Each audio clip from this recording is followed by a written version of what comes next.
আবাসিক এলাকায় গভীর রাত পর্যন্ত ওয়াজ মাহফিলের ফলে সাধারণ মানুষ তথা শিশু বৃদ্ধদের যে ভোগান্তি হয় তার দায়ভার কাদের উপর বর্তায়? অবশ্যই ওয়াজ মাহফিলের যারা আয়োজন করছেন তাদের উপরে এর দায়ভার বর্তায়।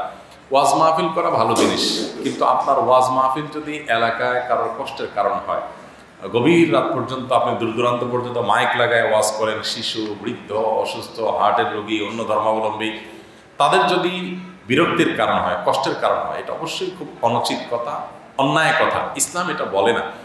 আমাদের এর আগে আমরা বারবার বলেছি, ডক্টর আব্দুল্লাহ জাহিরুল্লাহ বলতেন, আমাদের ধর্মীয় আবেগ অনেক বেশি, ধর্মীয় জ্ঞান অনেক কম। আর এই কারণে ধর্মের নামে এমন কিছু করি আমরা যেটাতে আমাদের লাভের চাইতে ক্ষতি আরো বেশি হয়, সওয়াবের চাইতে গুনাহ আরো বেশি হয়। ওয়াজ মাহফিল করি মানুষকে ইসলামের দিকে আহ্বান করার জন্য।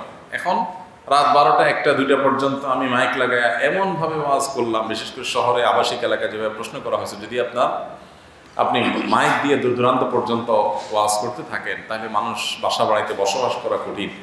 এখানকার পরিবেশ পরিস্থিতি বোঝা উচিত। ঢাকা শহরে অনেক মাহফিল হয়, আমি দেখেছি রাত 11টা, 12টা, 1টা পর্যন্ত মাইক লাগায় জিকির করছেন, জিকিরের আওয়াজের চোখে সব প্রকম্পিত হচ্ছে। এটা ইসলাম না ভাই, ইসলাম এটা করতে বলে নাই। আপনাদেরকে আগে আমরা বলেছি, নবী করিম সাল্লাল্লাহু আলাইহি ওয়াসাল্লাম মসজিদে নববীতে এক সাহাবী তেলাওয়াত করছেন, তিনি তাকে বললেন, একটু আওয়াজ করে তেলাওয়াত করছিলেন উনি, তাকে বললেন যে তুমি যাকে শোনাতে চাচ্ছ সে আল্লাহ তাআলা বধির নন, তিনি সামিয়া, সবকিছু শুনতে পান, তুমি কেন এত জোরে তেলাওয়াত করছো যে আশেপাশে মানুষের অসুবিধা হচ্ছে? মসজিদের মধ্যে একটু জোরে তেলাওয়াত, সেখানে নবী সাল্লাল্লাহু আলাইহি ওয়াসাল্লাম নিষেধ করেছেন। তাহলে সেখানে মাইক লাগায় আমরা তেলাওয়াত না ওয়াজ করতেছি, তো এটার কোনো মানে হতে পারে না। বিশেষ করে শহর অঞ্চলে মাহফিল যারা করেন তাদের সাবধানতা অবলম্বন করা দরকার। তারা মানুষকে ইসলামের পথে আনার পরিবর্তে তাদের এই উদ্ভট কর্মকাণ্ডের কারণে মানুষ তাদের ইসলামের প্রতি বীতশ্রদ্ধ হয়ে যায় কিনা সেটা চিন্তা করার যথেষ্ট কারণ আছে। কিন্তু আয়োজক, আলোচক ম্যাক্সিমামই আমরা এগুলো খেয়াল করি না।